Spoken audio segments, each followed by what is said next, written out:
Vapostora yasvika nguva yekutaurirana chokwadi.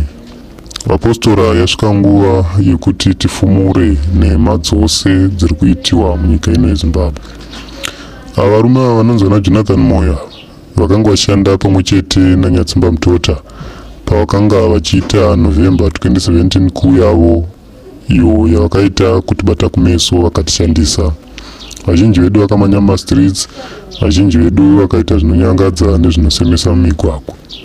Asi kana totaura chokwadi mukatarisa zvakanyorwa apa, zvinoratidza zvoga kuti pfungwa yose yamunoona nezvimwe zvinhu zvinenge zvichiitika pasocial media ndo naJonathan Moyo vanenge vachizviita.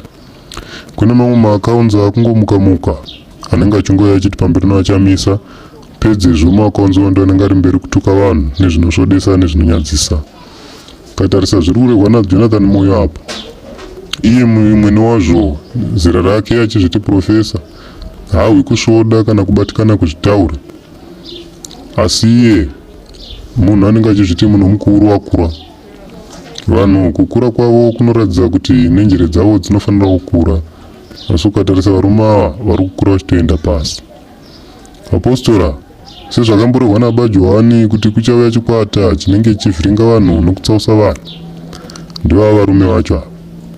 Nokuti basa rake kubva pahondo yechimurenga rakanga riri kuvhiringa nokutsausa shiri nemuriro yairegi. Zvino zvaakachenjererwa, akarashwa, akasvipwa, akarutswa, iye zvino mwoyo wake unorwadza, mwoyo wake unodzimba.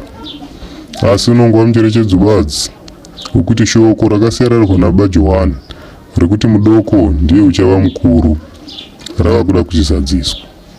Nokuti hazvizogoni kuti nguva izadzikiswe mbavha nemakororo kunyadziswa.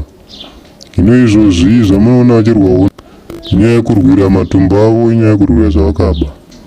Asi regai ndikusimbisei nokupai shoko kuti navo vanoda kushandisa kuba, navo vanoda kushandisa kudzvanyirira, havachadiwo kudzvanyirirwa, havachadiwo kushandiswa, nekuti vakatonzwa inzwi richitaura navo. Ngatirambei takadzvanya, ngatirambei takamira ipapo kusvika musi uyoyo uchisvika. Madzibaba Synob, changu basa kutaura zvokwadi.